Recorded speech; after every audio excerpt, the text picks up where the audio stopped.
Warm welcome to everyone who's gathered over here. I'm Kezia Sunny from Ematicus Learning, and before we start up with the webinar, I would like to give you a brief about whom I represent and what we are here for with this webinar. Before that, I would like to do a quick checkup. Can you guys hear me? If you can hear me, please, can you put on the questions panel? Yes, no? That would be great.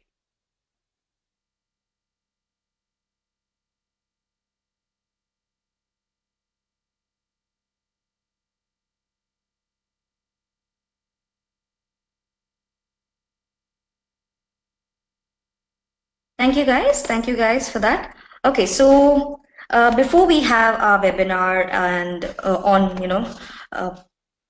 trade, I would like to give you a brief introduction about Ematicus. So we at Ematicus provide industry-related training to meet the skill set of the leading companies nowadays who do train for sectors like financial services, business analytics, and leadership development. In short, we do trainings in finance, business analytics, as well as in leadership. And the segments that we do training is B2B as well as B2C, which is something that I would not like to go on with. Our offerings are, we do courses that are knowledge programs that are 2 to 3, 3 months skill upgrade programs, which we like to call it as pro degrees, as well as we do certification programs, which can go up for about 7 to 30 days of training programs for which we certify you guys, as well as we have our job training oriented trainings, which is again a pro degree kind of course, which gives you a 3 or 4 month program with placement guarantee, as well as corporate trainings wherein we have our corporate alignments and we give you workshops as well as programs on this. As well as we also do college programs, which is a 2 to 3 month programs that we do. And these training programs is something that we deliver to you via classroom training as well as online training, and with the help of blended training also. So this is what we as Ematicus represent, is what we do. So now that you have a brief knowledge about what we do, I would like to now give you a brief knowledge about who the trainer is for today. And just a minute.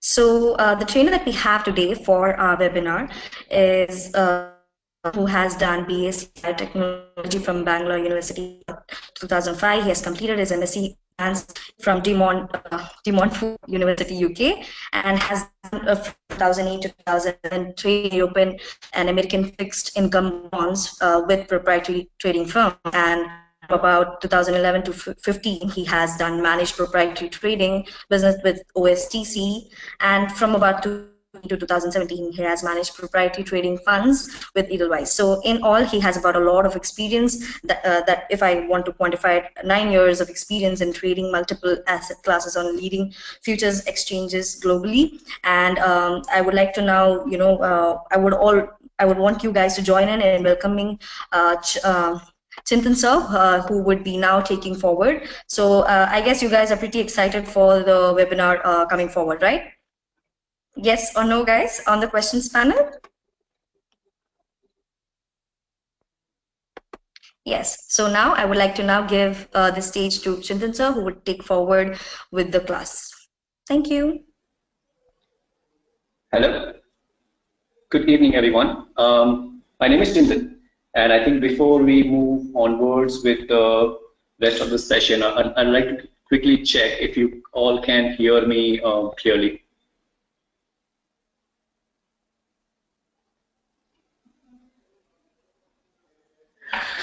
Okay, great. So first of all, thank you very much, everyone, for coming today to be a part of this, I would say, information session. As Kezia mentioned, I'll quickly brief about myself. I started as a futures trader in 2008, in the month of June. So if you all remember the dates of the global financial crisis, I think the effects of those started coming in around September of 2008.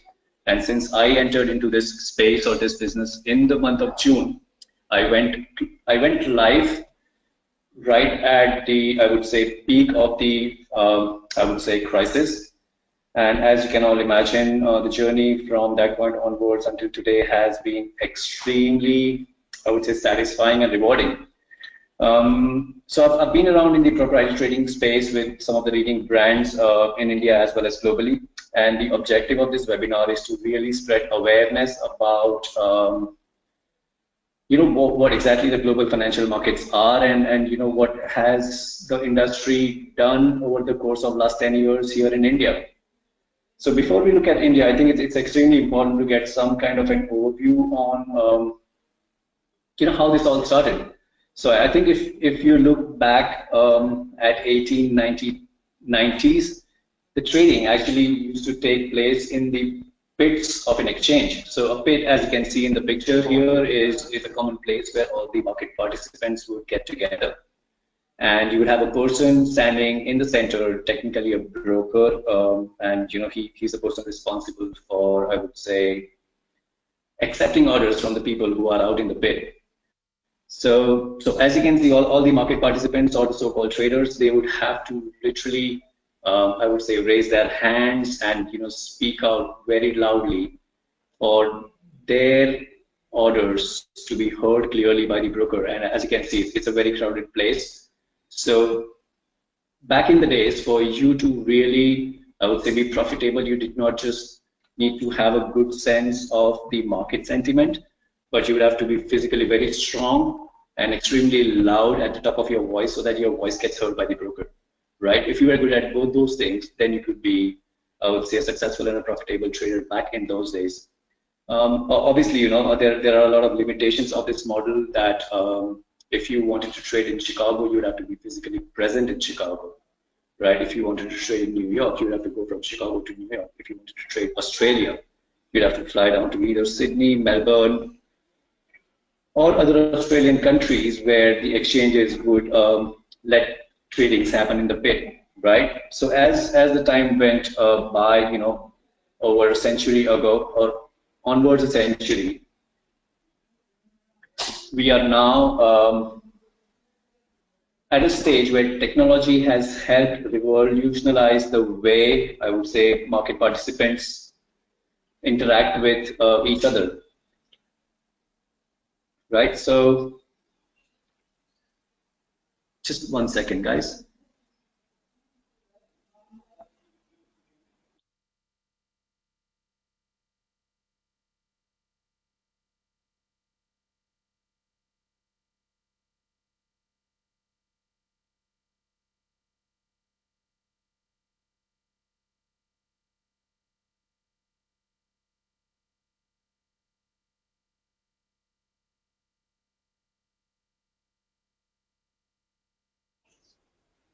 Okay, so I think we are back here. Sorry about that. I think there was a small technical glitch. So as you can see on your screens, markets these days are now electronic, which means you can literally be seated anywhere in the world and you can have access to all the global markets right where you're sitting. You can pretty much be sitting in the city of Mumbai and you can now be trading on Chicago, you can now be trading on Japan, you can be trading in the Eurozone, in the US, right? You don't have to be at a location where the trading takes place. In terms of the I would say exchanges that exist, you have NSE, which is the National Stock Exchange of India. It's the I would say one of the most reputed exchanges in the country, followed by BSE, standing for Bombay Stock Exchange. Of these two exchanges, BSE is the oldest one, which is about 110 years old. NSE is more, I would say, a younger exchange. You then have MCX, which primarily deals in the commodities side of things. So these three, I would say, are the major exchanges in the country. If we were to look at some of the exchanges globally, you have CME Group, which is based out of Chicago, right? And CME is technically the oldest exchange in the world, and it is also one of the biggest exchange in the world, right? Followed by that, you have Eurex, which is based out of Germany. It represents all the Eurozone traded instruments on it, including futures, options, shares. The other bigger exchanges on the list is ICE, which is based out of US. As we saw from NSE and BSE, that NSE is more younger exchange with more sophisticated technologies. Same is the case with ICE. ICE is one of the most youngest exchanges in terms of its age, right? But it has captured a very significant market share in the course of last 10 years. If we look at exchanges, the dominant exchanges in Hong Kong and China, LME is an exchange in the London, which is owned by the Hong Kong firm. And if you look at the most popular exchange in Singapore, it's the Singapore Exchange. So this kind of gives you a very high-level overview on what are the marketplaces where the global financial institutions come together to find, I would say, trading opportunities. Right now, before we move onward with the presentation, I'd like to get a very quick, I would say, overview of the kind of audience that we have in this webinar today. So I think my team member is going to run a very quick series of 3 or 4 questions, which will help me understand your background, and then I can tailor the rest of the presentation accordingly.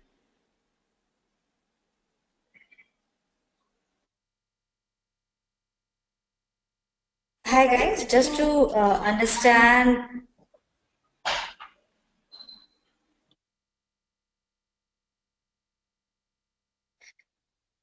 Just to understand the audience that we have today, I have 3 to 4 polls which I would like you guys to answer. All right, so the first poll goes like this.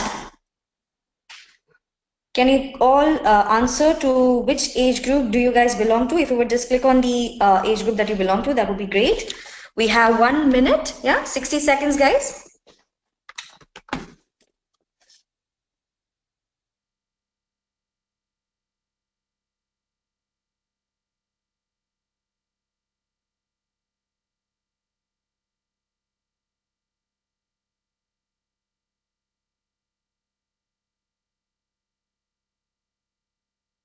Okay, thank you guys for that vote. We're going to continue with the next poll.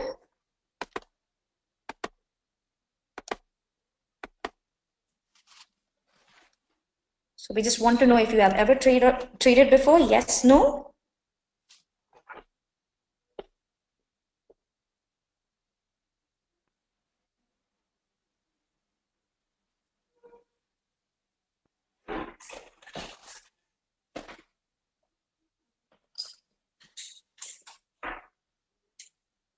Thank you guys. And if you have traded before, if yes, then how long? We would like to know that. So if you would just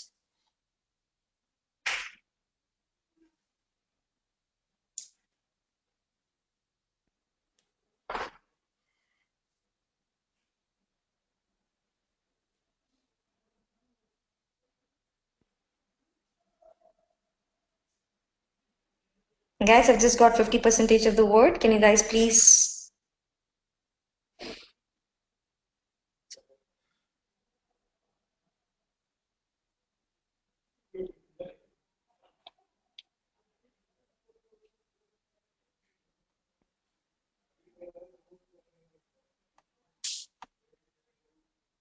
Thank you guys. This is the last poll that we have. We just want to set the expectation right. If you would just answer this, thank you.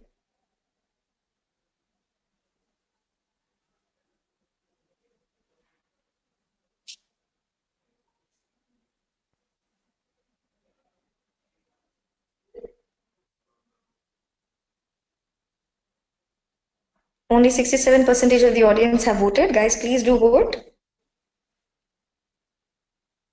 78, 80, 83.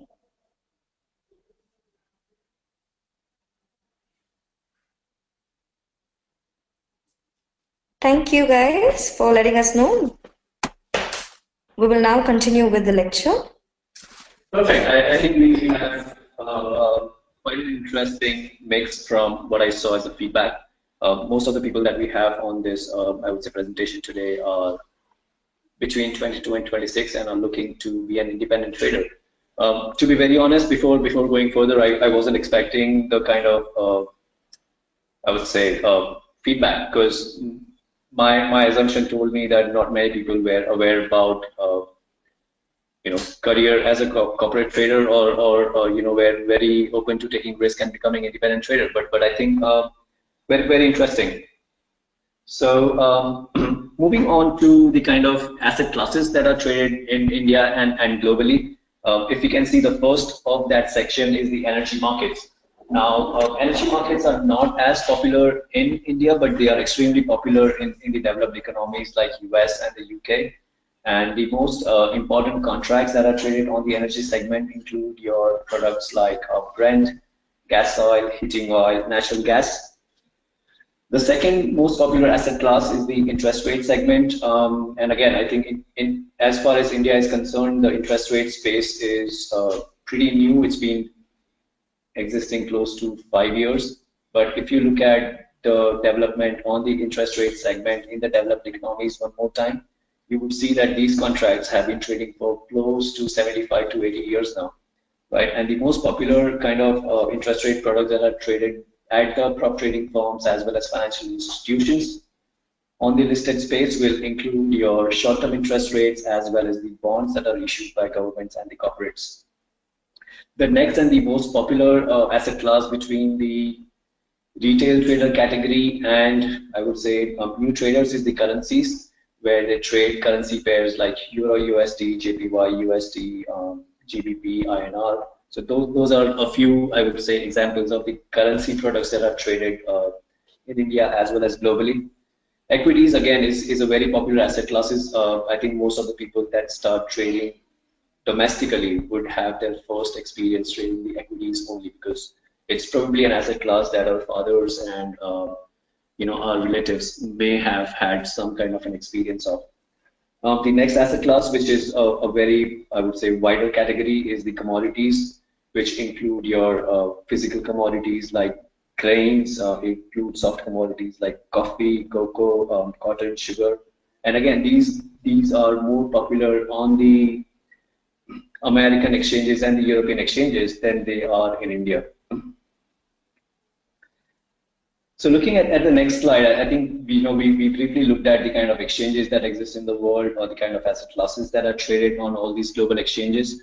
It may occur to you, what are the kind of transactions that take place on these exchanges on a yearly basis. So if you see on this slide, right from 2007 to 2016, as we can see, there has been a massive growth in the number of transactions that take place across the world, right? In the year 2016, as you can see, the transactions at that exchanges, all the exchanges combined globally, have been close to 16 billion trades, right? So that's the kind of size that has been trading on these exchanges globally.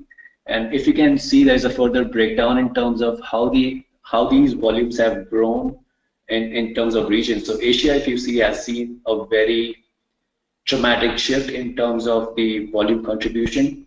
Back in 2007, as you can see by the purple line, it was close to 1 billion trades that were happening, and now we are close to 6.5 billion trades, right?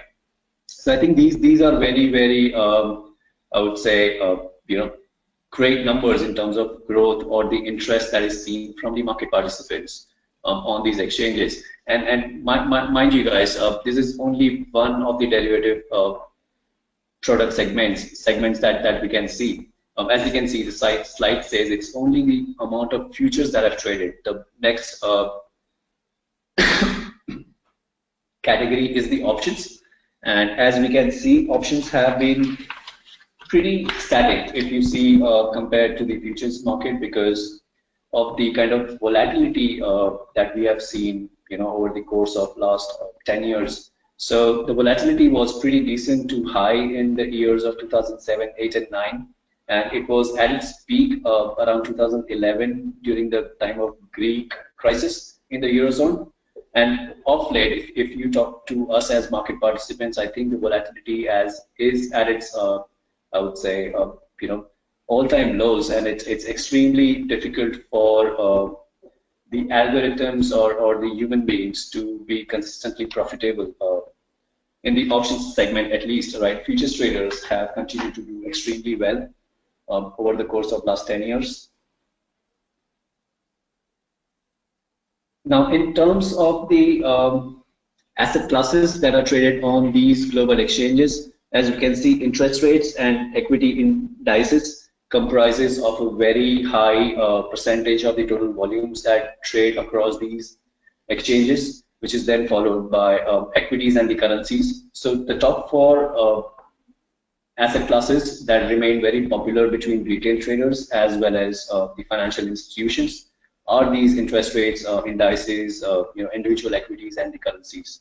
And all the other asset classes like your metals, gold, silver, or Brent gas oil, or the corn, cocoa, coffee, they contribute smaller percentages compared to the other four.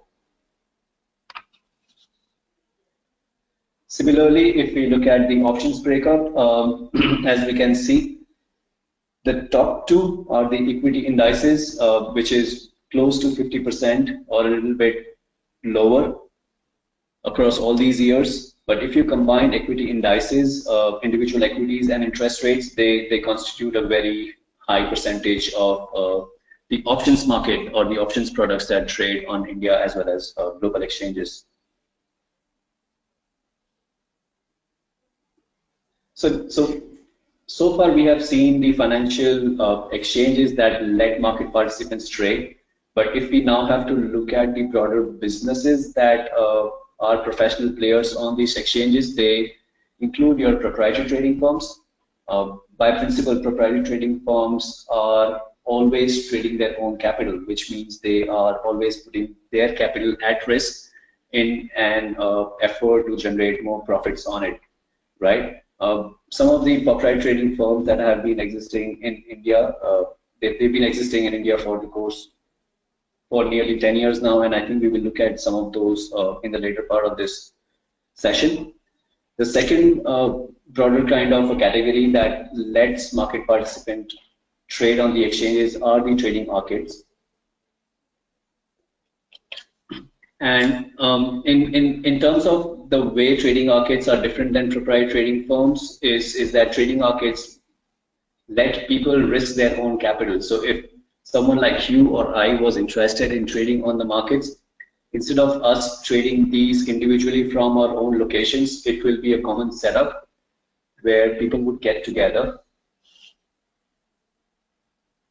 People would get together and make, I would say, more collective judgments or decisions on the market, right? And because it's a group of, I would say, 40, 50 traders sitting in one location, they also get benefit from the scale that they have as a team.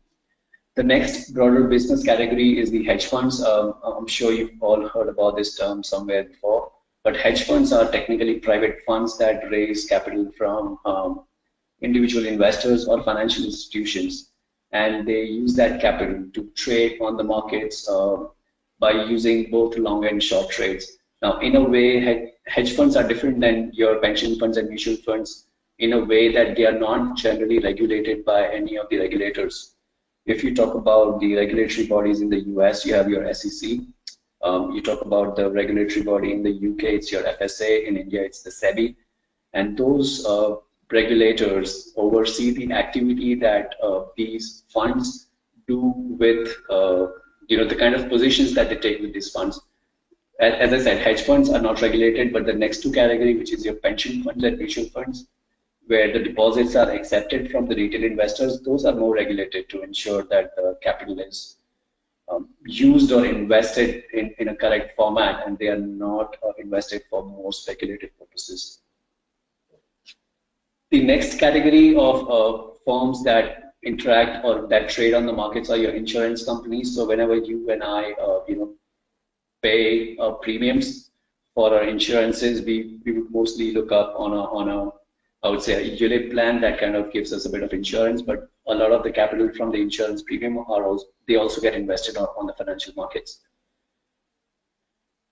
Going forward, the next category of market participants are your physical trading companies, like your Getcos, your Cargills, your Trafigura, that are responsible for transfer of physical commodities from one part of the world to the other part of the world. And they would usually trade on the exchanges to hedge their exposure in terms of their inventory. The last and one of the most interesting businesses on the investment management side is your algorithmic trading firms. And these firms would mostly have people with engineering background, having great programming skills, and a fair bit of understanding of the financial markets. They would design algorithms that will read and understand the market behavior in terms of its price, volume, open, high, low, close range, and then make decisions based on the previous activities in the market. So algorithmic trading firms will rely more on a pre-agreed set of rules that will make trading decisions instead of human beings watching the markets and making more discretionary decisions.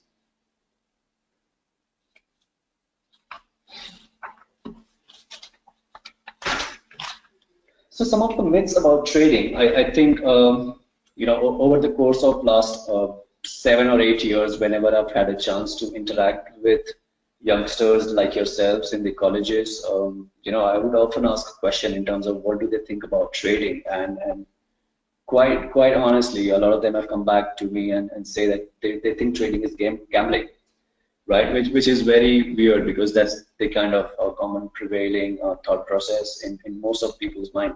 Now, having spent close to 8.5, 9 years on the trading side of the business, I can say if even crossing a road is gambling, right? If you don't take proper measures, if you're not looking to your left where the vehicles are coming from, and if you just start walking, there's a high chance that you might get crashed. And same is the case with trading. If before you put on a trading position, you're not sure about what your profit target is or what your stop loss target is, why are you putting the trade on? The underlying principle. If there's no plan around trading, then I think that kind of feedback is pretty obvious. But having, as I said, having spent so much time, I totally disagree that trading is not a gambling. It's more of, I would say, a business, right? Pretty much like your own business. The other common thought process in about trading is that whatever goes up in the market will come down. Right now, this is not always true. I think the markets are always taking one of the two forms. They are either bearish or bullish in nature, and they are driven by fundamental as well as technical factors. So as a retail trader, I've seen a lot of my friends and even my relatives, having the kind of thought process in the mind that the markets have been going up for the last year and a half, and I think it's about time that we should see a correction. But that's more like a guess, right? It's not a more thorough research. So that's a very wrong myth that people usually have about trading. Some of the people that are trading the markets, they would also a lot of the times fill out their charts with a lot of technical indicators, right?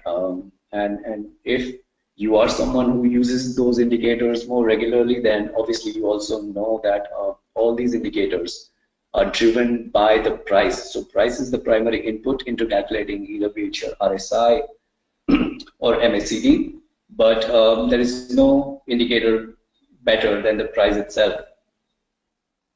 A lot of the novice traders also think that higher leverage means higher profit, which is not always the case because the leverage, as we all know, is a double-sided sword. And if you don't use it correctly, there is a high chance that you might end up eroding your capital that you've invested in the business.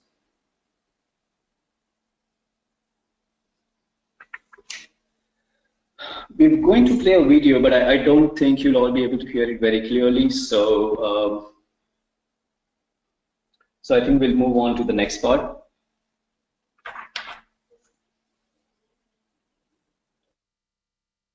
I think what we will do is, after the end of this webinar, we will send you a link to that video, and I think you can have a look. So it's about a 1.5-minute video, and it shows you what is the life of a trader about.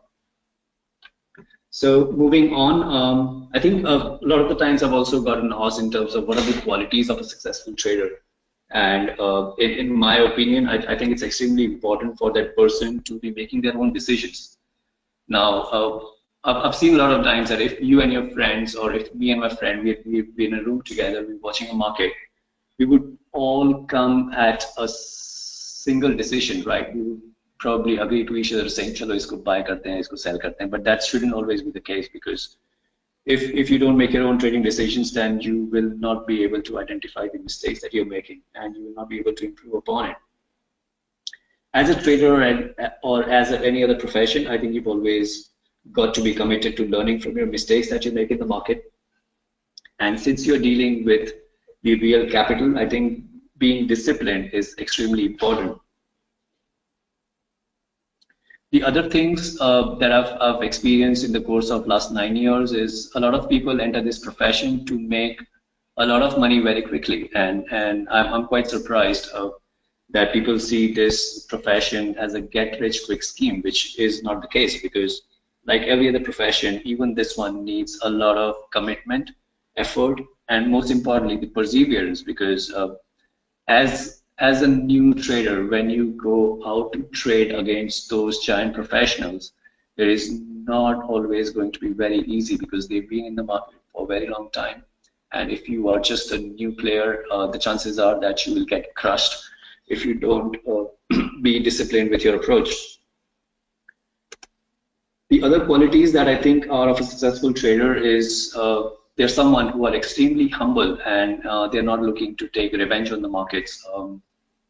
Again, I think, you know, these things that you learn from experience, that once you've lost let's say $1,000 in a trade, you shouldn't ideally put a bigger size on in the next trade. Otherwise, there's a high chance that, you know, you've chosen that size out of your loss in the previous trade, and it's not really the size that is ideal for that trade itself, right? The other important thing that is a quality of a successful trader is that they accept before entering into a trade that wins and losses are a part of the game. So they will treat the losses with as much pleasure as they would treat their winners, and they will always try to have a ratio which is ratio of wins and losses such that the wins are slightly higher than the losses, right? But there is never a trader who will always have all the trades are profitable. You know, they will not have all trades always profitable. And for you to be disciplined and I would say successful in the trading profession, having a trading plan is extremely important. As I said, you know, you shouldn't ever put on a trade and then decide, you know, if you should take the profits when the markets have gotten to a 3% high, or if they've taken, or you should just stay on the trade when it's a 10% loss.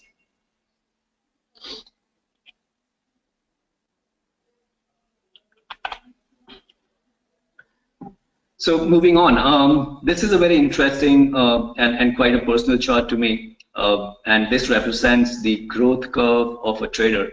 Now, as you can see, you know, I've kind of highlighted how does a trader's P&L in the market look like when they are trading for a professional firm, especially the proprietary trading firms.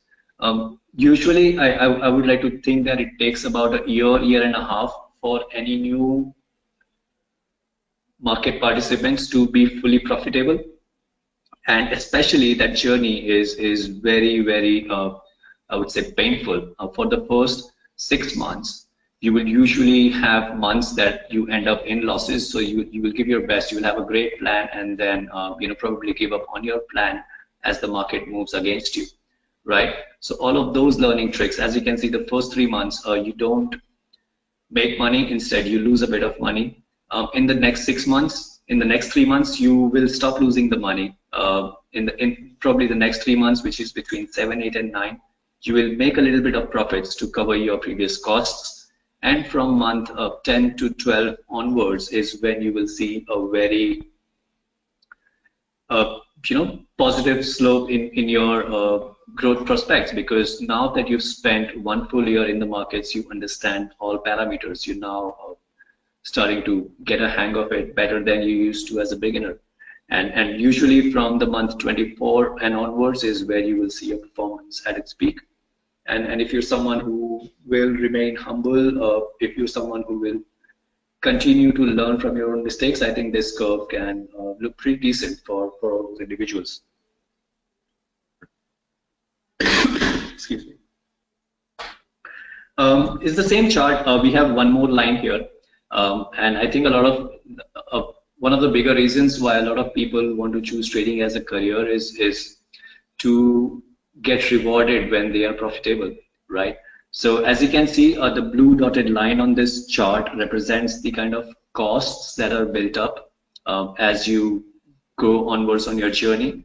And roughly at, I would say, an intersection of 18th and 24th month is when you will see that you have made enough P&L to cover all your previous costs. And the difference between the purple line and the blue dotted line from month 24 and onwards is your net P&L or contribution as a trader, and you are rewarded a percentage of those P&L as your performance bonuses.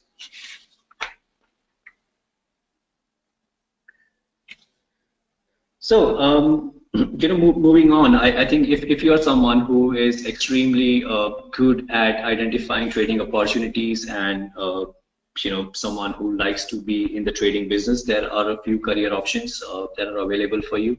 There is proprietary trading firms that recruit graduate students from, I would say, commerce, engineering background. They train them and then let them trade on the markets live, slow, and steady. The other profession that can be opted one is a self-funded trader. So if you have capital that you can afford to risk, you can open an account with a broker and start trading. The third one is a fund manager, and that's a more professional qualification or a professional suit where you are usually trading or you're usually managing funds on behalf of mutual funds or pension funds. If you understand the markets and the functioning of the markets, there is also a decent chance that you can get positions in the exchanges in India as well as globally. And you can either be a part of their sales team or business development team or a marketing team. The knowledge on the market is not just applicable to the trading industry, but is also applicable on the investment banking side. It's probably the most front office roles that is available out out to the best of the candidates. The next category is the hedge funds. Again, as I said, hedge funds are those private pool funds that manage funds on behalf of ultra high net worth individuals. Understanding of markets also can open career opportunities for you in the domain of risk analytics or software companies.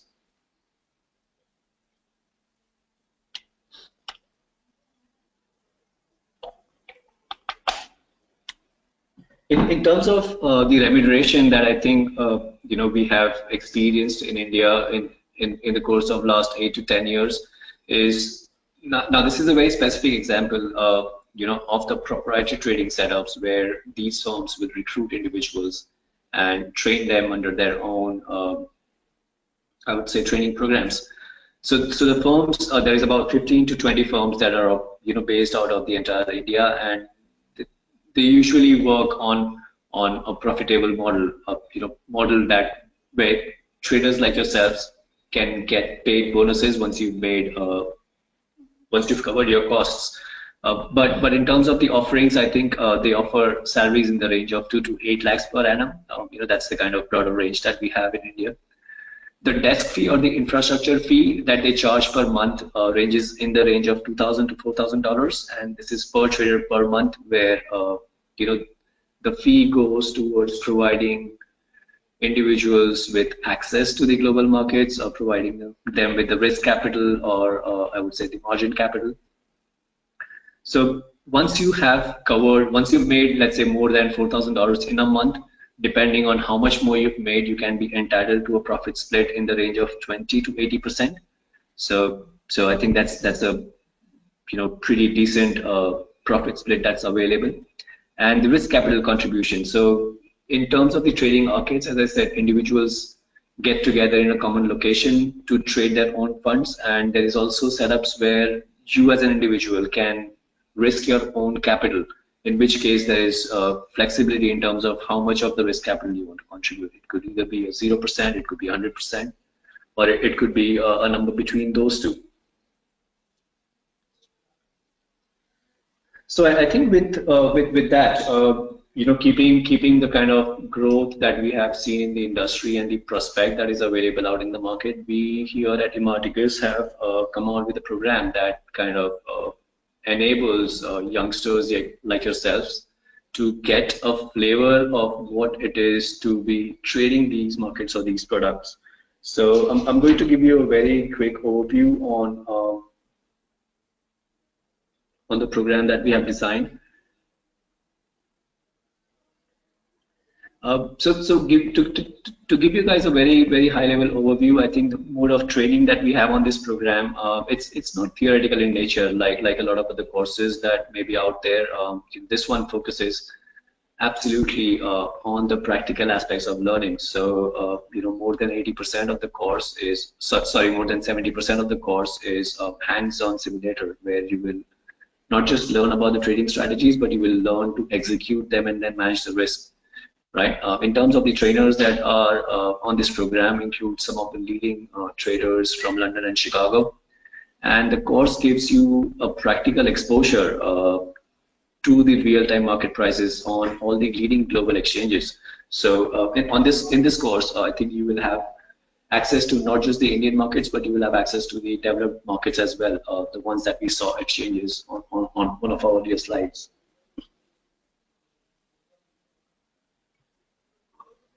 The trading platform that we are going to use on this one is, I would say, a very sophisticated and a cutting-edge trading platform, which is used by the most leading financial institutions in India as well as globally. If you look up on your if you Google up your CQG, you will see that this is a pretty expensive software which is coming to you on this program. And the course is endorsed by MCX. So MCX is a knowledge partner with us, and they are trying to help us spread the financial literacy.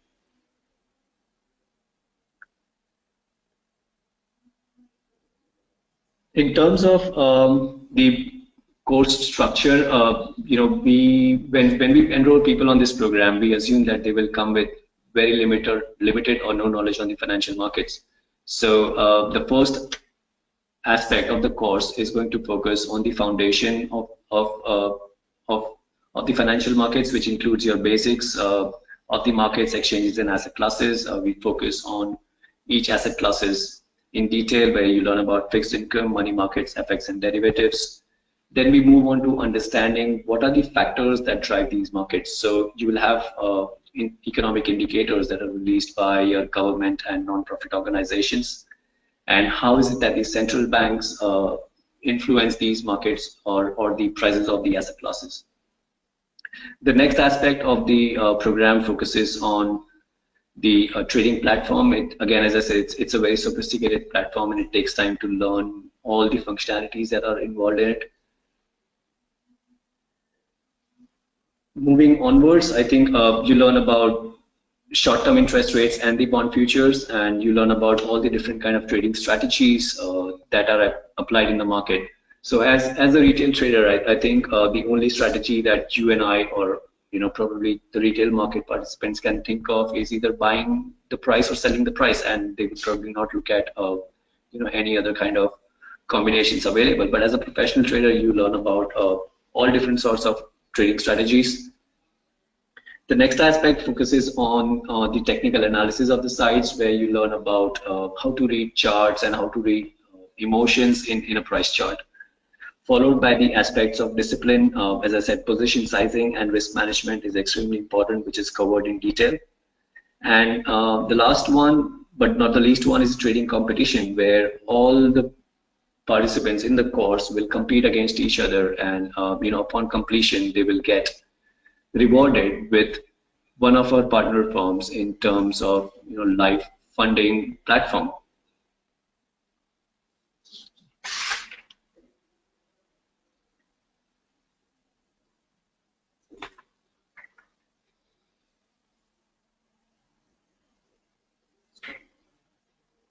Just 1 second, guys.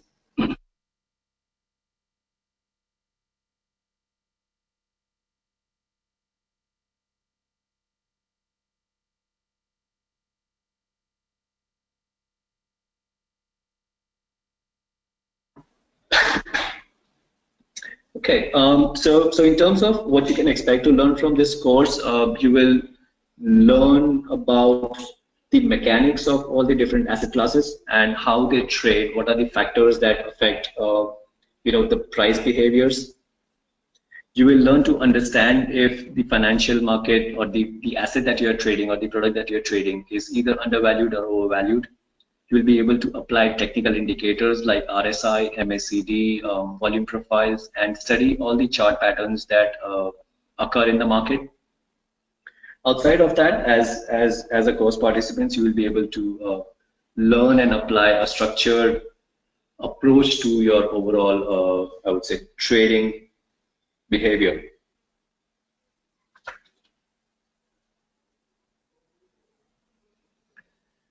In terms of the firms that have been existing in this space in India, you have a Futures First, which is Gurgaon based headquartered firm with close to 400 to 450 traders across 5 different locations in the country. You have Edelweiss that operates in this space as well. You have firms like Halftick Info Services, that's a Mumbai-based firm. You have OSDC, KIFS, Trade Capital, ARB Group, which is Canada-based and employs close to 300 traders globally. In terms of the algorithmic trading firms where you can apply this knowledge, for a professional trading career, include your firms like World Quant and Quad Securities. They based out of Mumbai and Delhi respectively. And broadly summarizing, I think when we show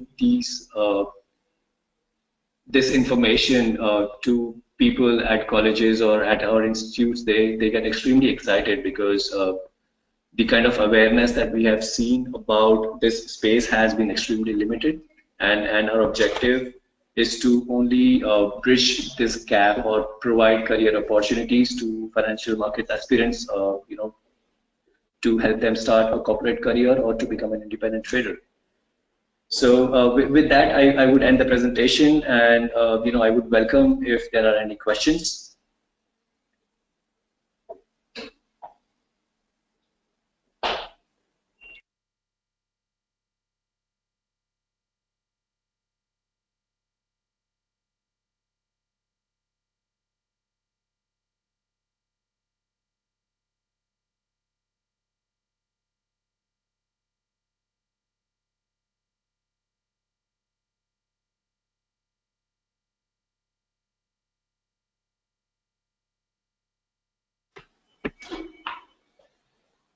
Okay, so I think we have our first question. For a CFA completed candidate, can he get into front office in investment banking, and what exactly would work be in front office? All right, that's a very interesting question. Now, to answer this, I'd like to say that people who complete CFA are aiming to get into front office. There's 2 broader kind of categories that are available. So you can either work with a trading firm or a fund management business, and you can either be a fund manager or I would say a proprietary trader. So that's more on the listed side of things. There is unfortunately not a great deal of trading or the front office roles that are available on the OTC side in India. But those kind of career opportunities are more available in the developed economies like US and the Eurozone. So I hope that kind of gives you an overview on your question. The next question is, are the pro degree courses available in Gurgaon Center? I think someone from our operations team will pick it up and come back to you. Is the class online mode or classroom mode? At this moment, we are offering it online just to ensure that people from all over the country are able to take advantage of this. But I think there is also a plan that we will come out with classroom training in the course of next 6 to 8 weeks. Next question is there any chance for engineers in this field? Now, if you remember, I did mention that there are algorithmic trading firms that employ, I would say, smart engineers, and so engineers with programming capability in languages like C, C++, or R or Python, with a bit of understanding of the financial markets and the behavior of the asset prices. I think there's great deal opportunities that can be explored with systematic trading firms. Can you suggest some books that a beginner must read related to the stock markets? We actually have a list of books that we recommend all the new market participants to look at. So I don't have that list ready, but I think we can definitely have that list sent over to all of you. The next question that we have here is, what is the difference between trading arcades and mutual fund? The first and I would say, primary difference between these two kind of businesses is that trading arcades are more individually owned. So, a group of people can own a trading arcade and create a platform where all the professional traders can come and access the market, risking their own capital or risking the capital of the firm and the trader in some proportion. So that's broadly the structure of a trading arcade. A mutual fund, on the other side, is a more, I would say, a structured investment scheme, which is offered by the fund management companies like your, ICICI Prudential, BlackRock, and those kind of firms. And the investment is open to retail as well as institutional investors, whereas in the case of trading arcades, the fund that is deployed in the trading mostly belongs to the owners of the firm or the person who is trading the markets. We have another question which says, do you think person with experience in stock markets should directly invest in the markets or mutual funds is better? So that's more like a TV interview question. But I think I can tell you, if you are a beginner, investing or trading yourself is always the best idea, because I am of the opinion that you should never pay a fee for what you can do yourself. So I would never pay a fee to the fund manager of a mutual fund. So my personal preference is always to invest or trade using my own ideas and techniques. If you are someone who is already occupied, if you're a working professional in the IT industry, and you have savings that you would like to invest in the markets, but you don't have time, then you can use mutual fund services. But if you're someone who is capable and you have skills to identify market trends or trading opportunities, then I think it's always better to invest yourself. The next question is, after this course, can we try for financial research analyst in an MNC? I am an MBA finance with 10 years of financial marketing experience. So this is very interesting. I've often come across a lot of people like this individual on our session today, and so I think having a marketing experience kind of gives you a broad flavor of the kind of products that are available either to retail or the individual investors, but you personally may not have necessarily traded these in a professional capacity.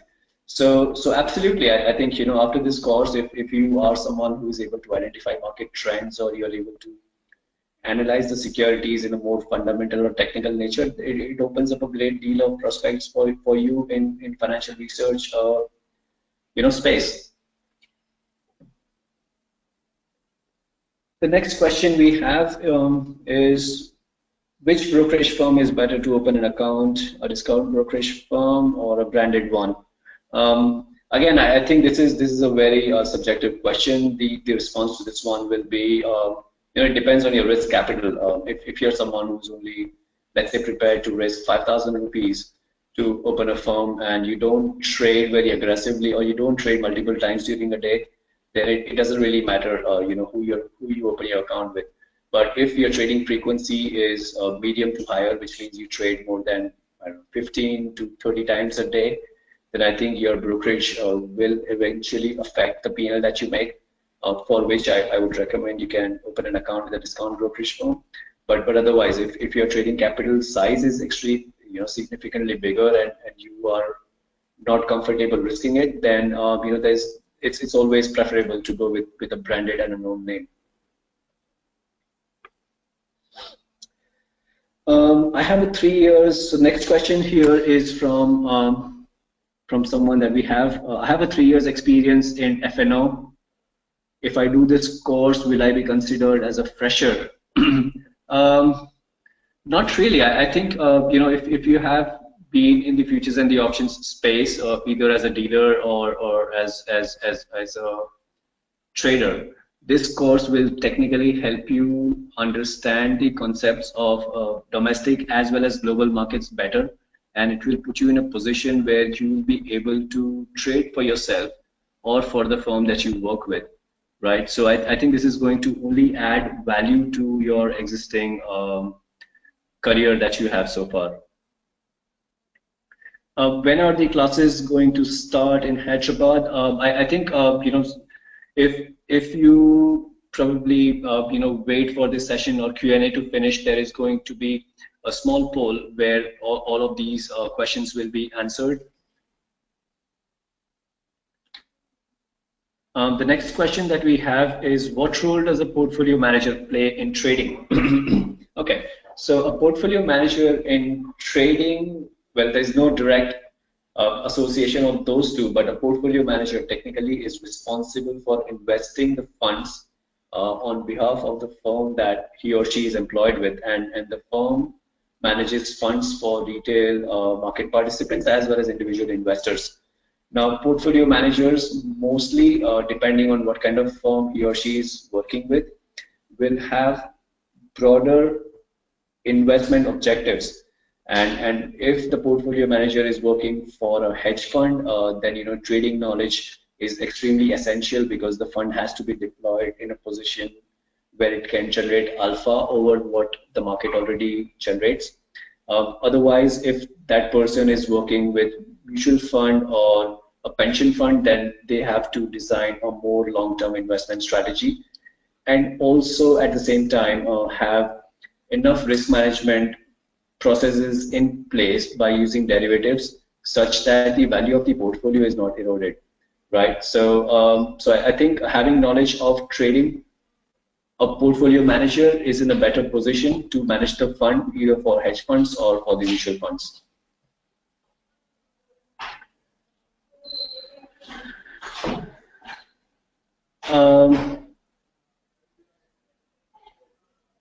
So we have next question. I wanted to learn all the basics trading from A to Z. What should I do? Read books or trade and get started? It's a very interesting and an important question. I think so. If I can give you another analogy, if I wanted to learn a guitar, right, what should I do? Should I be reading books or should I be playing the guitar? So I would say both is great, because you can learn the basics in the books, but for you to actually play a guitar, you would have to take the guitar in your hand and then run your fingers on the strings. Same is the case with trading. I personally don't think you can learn to trade by just reading numerous books, because you will not then understand your own psychology or your own thought process when you have positions in the market. So a lot of the times, when we ran the business, we experienced that with the unreal money, a trader or an individual can take enough risk and stay very comfortable with either a long position or a short position, making money or losing money. But when it's the real money at play, your entire thought processes change. You probably get more, I would say, excited with your profits, or you would get very depressed or nervous with your losses, and that's all a part of the trading journey. And I think during the early stage of a professional trader, or during the earlier career phase of a professional trader, this is an important technique to learn in terms of how to manage your own emotions.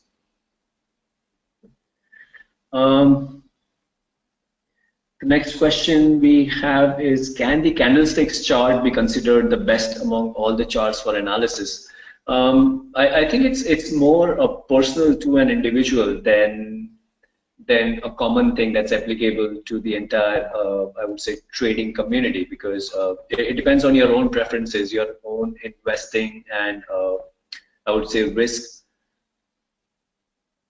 margins, because if you are someone who is willing to trade, who wants to trade more on a short-term basis, then I think market price action is best covered on the charts.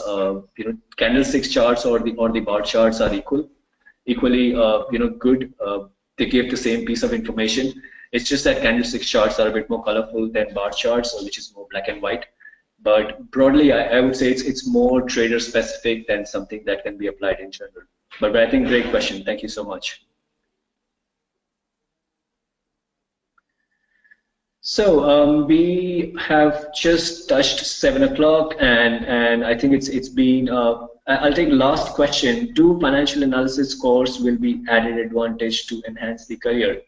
Um, I am not too sure what a financial analysis course is, because it's a very generic term. So if you have that specific question, I think we will display our email address straight after this webinar, and you can write us that query, and someone from our counseling team will get in touch with you to answer that and discuss that with you in person. But I think with that, I think it's been a great session.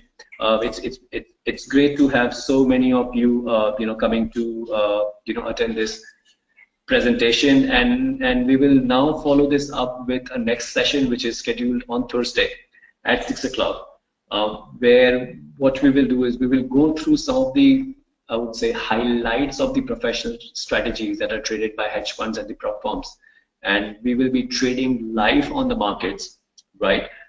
On the interest rates and the fixed income side, on CME, as well as probably ULEX as well. But I think that's up for all of you as well. So straight after this webinar, or probably at some point tomorrow, you will all receive an email from us asking you to visit a website, download a trial version of a software, so that when we meet next time on Thursday, we will all be trading the markets together and get a really feel for it in terms of how it is to be trading these markets professionally, and how your emotions fluctuate with the fluctuations in the market prices. So with that, once again, thank you very much. I think it's been a great experience and a great pleasure to be talking to all of you.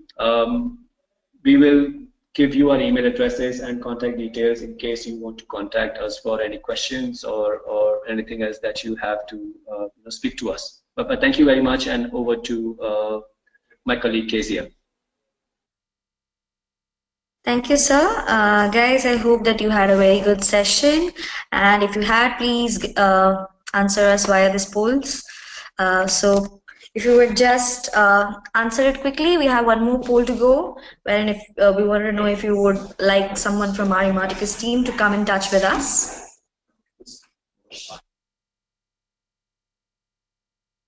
Also, guys, note that we have one more session to go on Thursday, and please do come in and join in for the live trading session.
Thank you guys for those polls, and I guess we're going to take a leave for the day, and we'll see you guys on Thursday.